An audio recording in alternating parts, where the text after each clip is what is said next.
Hello friends. तर आता आपण गावठाण त्यालाच की आपण विलेज साइड असं म्हणतो. त्याची डेफिनेशन आपल्याला सेक्शन 2 सबसेक्शन 10 मध्ये सांगितलेली आहे. तर इथे एक लक्षात द्या, सेक्शन 2 सबसेक्शन 10 मध्ये डेफिनेशन काय लिहिले ते आधी बघूया आपण. इट मीन्स गावठाण आणि village, it means land within site of village, town or city as determined by section 122 of the act. Okay, थोडक्यात काय सांगितलंय, लँड अशी जमीन की जी एका विलेज विलेज टाउन आणि सिटी मध्ये आहे, जी की डिटरमाइन केली जाते, ठरवण्यात येते कुठल्या सेक्शन नुसार, by section 122 of the act.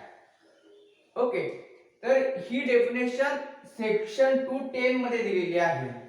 जर एवढीच डेफिनेशन जर आपण लिहून आलो तर त्या डेफिनेशनला एकतर काही अर्थ पण नाही आणि त्याला काही मार्क पण भेटणार नाही. कारण इथे मेन वाक्य हे बघा तुम्ही काय, as determined by section 122 of the act. He definition काय सांगते की गावठाणाची जी जमीन आहे ती सेक्शन 122 नुसार ठरवली जाते. तर डेफिनेशन जर का सांगते की तुम्ही सेक्शन 122 पहा आणि आपण फक्त एवढंच लिहून आलो तर ते पुरेसं नाहीये. तर त्याच्यासोबत तुम्हाला सेक्शन 122 देखील लिहिणं गरजेचं आहे.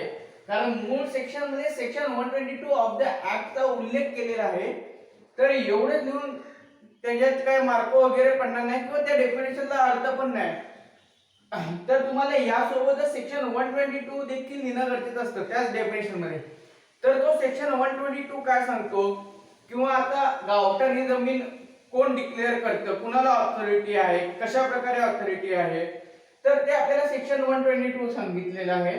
हे मी असं तुम्हाला पॉइंट्स कळावे म्हणून मी असे एरो वगैरे करून मध्ये दाखवले आहे पॉइंट्स नुसार.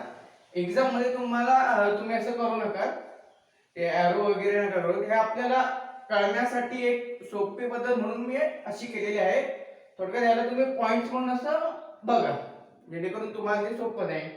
सेक्शन 122 काय म्हणतो, collector or a survey officer, कलेक्टरला आणि सर्वे ऑफिसरला by general or special order of state government, state government सांगितले तर सेंट्रल गव्हर्नमेंट नाही, स्टेट गव्हर्नमेंट काय, by general or special order of state government determine any land within any village, town or city.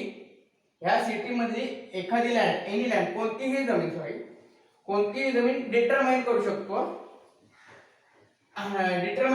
कशासाठी, तर या गावठाणसाठी.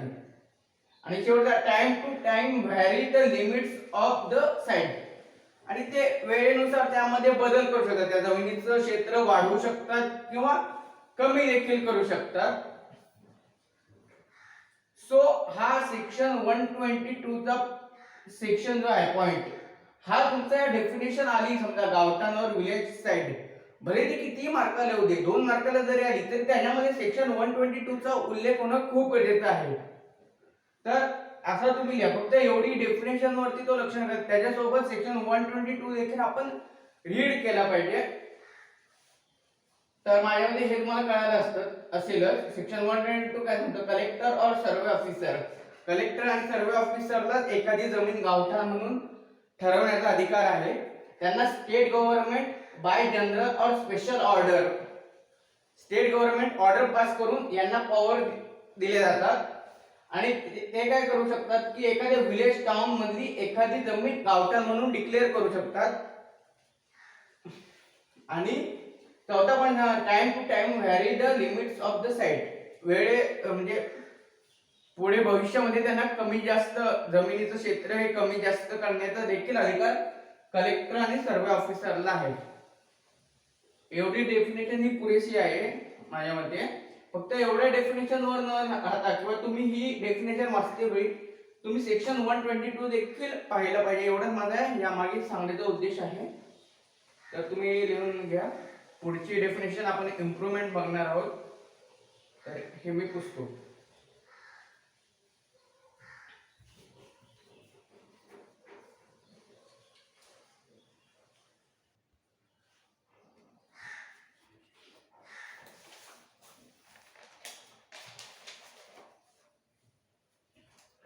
तर आपण next definition बघणार आहोत आता. इम्प्रूव्हमेंट सेक्शन 2 सबसेक्शन 14 मध्ये ते एक्सप्लेन केलेली आहे. ही सेक्शन थोडी मोठी आहे इतर डेफिनेशन पेक्षा, त्याच्यामुळे मी यामध्ये हे पॉइंट्स लिहिलेले नाहीये. पण जर का काही पॉइंट्स डेफिनेशन मध्ये समजताना महत्त्वाचे वगैरे वाटले तर मी तिथे लिहीन. बाकी आपण ओरलीच ती समजून घेऊया, कारण एवढ्या खेळामध्ये ते काही पुरणार नाहीये. खूप लेंदी डेफिनेशन आहे ती. तर मी ती माझ्या पद्धतीने तुम्हाला कळेल अशा अँगलने ते सांगण्याचा प्रयत्न करतो. Improvement section 2 subsection 14. The term improvement in relating to holding means any work which adds materially to value of the holding which is suitable thereto and consistent with the purpose for which it is held, and which if not executed on the holding is either executed directly for the benefit or is after execution made directly beneficial to it and subject to foregoing provisions include. एखादी जमीन आहे ती जर का improvement करायची आहे तर त्या इम्प्रूव्हमेंट करण्यामागे कारण काय पाहिजे, त्याचं पर्पज काय पाहिजे की त्या जागेची व्हॅल्यू वाढली पाहिजे, इन्क्रीज द व्हॅल्यू. आणि ती थोडक्यात शेतीसाठी योग्य करण्यासाठी एखादा शेतकरी ती जमीन इम्प्रूव्हमेंट केली जाते. आता परमनंट इम्प्रूव्हमेंट करणं आणि टेम्पररी इम्प्रूव्हमेंट कशा प्रकारे काय काय केलं पाहिजे, काय करायला नको, तर ह्या गोष्टी आपल्याला इम्प्रूव्हमेंट मध्ये सांगितलेल्या आहेत. मूळ म्हणजे ज्याची जमीन आहे त्या जमिनीची व्हॅल्यू किंमत वाढवण्यासाठी किंवा त्याच्या सोयीसाठी इम्प्रूव्हमेंट केली जाते जमिनीमध्ये. तर अशी जी इम्प्रूव्हमेंट करता येते, तर कशा कशाला इम्प्रूव्हमेंट करायची कशा कशाला परवानगी आहे आणि काय इम्प्रूव्हमेंट तुम्ही करू शकत नाही हे याच्यामध्ये सांगितलं आहे. त्याचप्रमाणे एक्सप्लेनेशन दिलेलं आहे तुम्हाला. एक एक्सप्लेनेशन पण सांगितलं आहे पुढे, ते आपण एक्सप्लेनेशन बघूयात. आणि ते एक्सप्लेनेशन पण आपण पाहू. आता पुढचा पॉइंट काय आहे,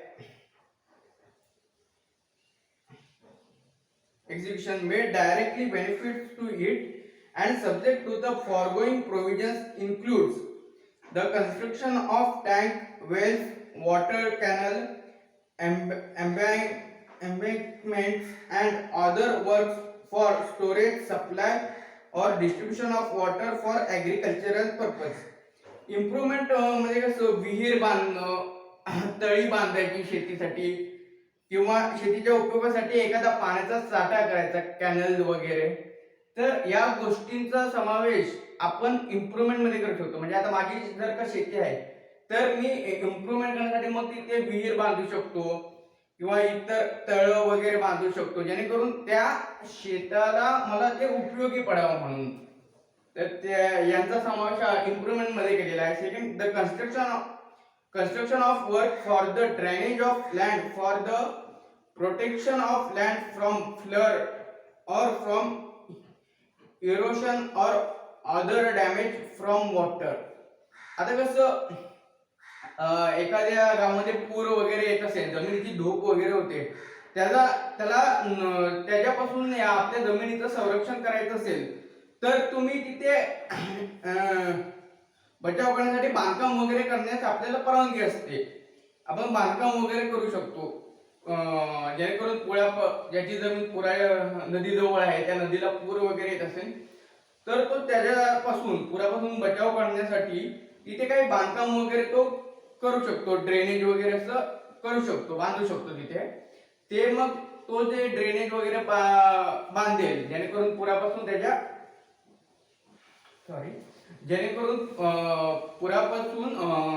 जमिनीचा बचाव होण्यासाठी तो जे काही इम्प्रूव्हमेंट करेल, तर जे काही इम्प्रूव्हमेंट वगैरे तो करेल, म्हणजे बांध वगैरे टाकेल किंवा ड्रेनेजची सिस्टीम जो तो करेल, तर त्याचा समावेश देखील इम्प्रूव्हमेंटच्या डेफिनेशन मध्ये येतो. तो जो बांध घालेल वगैरे ते देखील इम्प्रूव्हमेंटच्या डेफिनेशन मध्ये घेण्यात आलेलं आहे. पुढचा पॉइंट सांगतो, the planting of trees and the reclaiming, clearing, and enclosing, leaving and terracing of land. म्हणजे आता एखादी जमीन आहे तर तिथे झाडे लावणे, प्लांटिंग ऑफ ट्री, झाडे लावायचं, कुंपण घालायचं, जमीन सपाट केली जाते, जसं की शेतीमध्ये लेवल केली जाते, त्याला आपण लेवल म्हणतो. ट्रॅक्टर आपल्या जेसीबी वगैरेच्या सहाय्याने लेवल केली जाते, जेणेकरून त्या जमिनीमधून उत्पादन क्षमता वाढवण्यात यावी म्हणून. किंवा पुढे काय काय होतं तर या सर्वांचा समावेश, कुंपण करायचं किंवा लेवलिंग करायची, या सगळ्यांचा समावेश इम्प्रुव्हमेंट मध्ये येतो. पुढचं काय सांगितलं आहे, the erection of building on or in the vicinity of the holding elsewhere than in the Gautan required for the conversion or profitable use or occupation of holding. म्हणजे एखाद्याची आता जमीन आहे,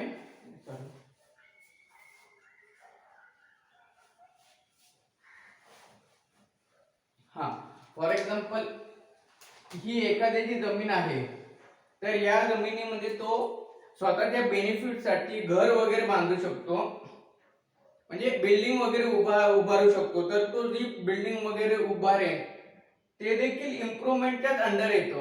आता त्याने त्या जमिनीवरती बिल्डिंग वगैरे उभी केली आपल्या फायद्यासाठी वगैरे, तर ती देखील इम्प्रुव्हमेंट मध्ये येते. पण जी जमीन गावठाण म्हणून डिक्लेअर करण्यात आलेली आहे, जे की आपण गावठाणच्या डेफिनेशन मध्ये बघितलं आहे, तर अशा जमिनीमध्ये बिल्डिंग वगैरे उभी करण्याचा अधिकार मुळीच नाहीये. त्याच्यानंतर काय, the renewal or reconstruction of any of the foregoing words or alternative therein or addition thereto. आता हे वर आपण जेवढे पॉइंट्स बघितले आहेत की तो तळी बांधू शकतो, टँक्स, वेल, विहीर वगैरे बांधू शकतो, बंधारे बांधू शकतो, ड्रेनेज सिस्टीम तो करू शकतो, जेणेकरून पुरापासून त्याचं बचाव रक्षण होण्यासाठी, किंवा कुंपण काठी करू शकतो, परत तो प्लांटेशन करू शकतो, झाडे वगैरे लावू शकतो, किंवा परत अजून आपण हे बघितलं काय बरं त्याच्यामध्ये बघितलं अजून आपण, हा जमीन लेवल वगैरे करू शकतो. तर ह्या सगळ्यांचा समावेश इम्प्रुव्हमेंटच्या डेफिनेशन मध्ये केलेला आहे. शिवाय यामध्ये काही जर का तो ऍडिशन किंवा अल्टरेशन काही करत असला वरच्या पॉइंट मध्ये, तर त्यांचा देखील समावेश इम्प्रुव्हमेंटच्या डेफिनेशन मध्ये केलेला आहे. थोडक्यात हे झालं तर इम्प्रुव्हमेंट मध्ये काय काय ऍड करण्यात येत आहे. ओके, आता पुढे सांगितलेलं आहे या डेफिनेशनच्या पुढच्या एका पॉइंट मध्ये सांगितलंय इम्प्रुव्हमेंट मध्ये काय इन्क्लूड होत नाही. आतापर्यंत जसं काय इन्क्लूड होते हे माहिती आहे, त्याचप्रमाणे काय इन्क्लूड होत नाही हे देखील आपल्याला माहित असणं गरजेचं आहे. तर तिथे लिहिलंय बघा,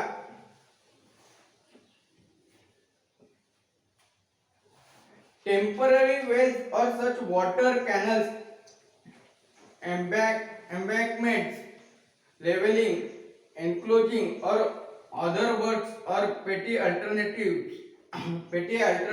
alterations in or repairs to such work as are commonly made by cultivation of the locality in the ordinary course of agriculture. म्हणजे पाण्याचे बाट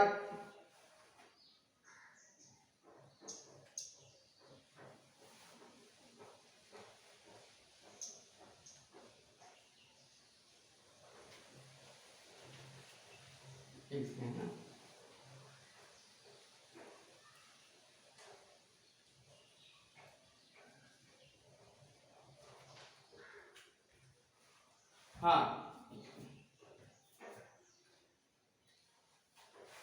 म्हणजे तुम्ही टेम्पररी वेल वगैरे वॉटर कॅनल असे जे काही आपण निर्माण करतो त्यांचा समावेश ह्या इम्प्रुव्हमेंट मध्ये केला जात नाही. तुम्ही टेम्पररी विहीर किंवा पाण्याचे कॅनल, पाटबंधारे आपण म्हणू शकतो, लेवलिंग, एन्क्लोजिंग और other works or petty alteration in or repair to such works as are commonly made by cultivation of the locality in the ordinary course of agriculture.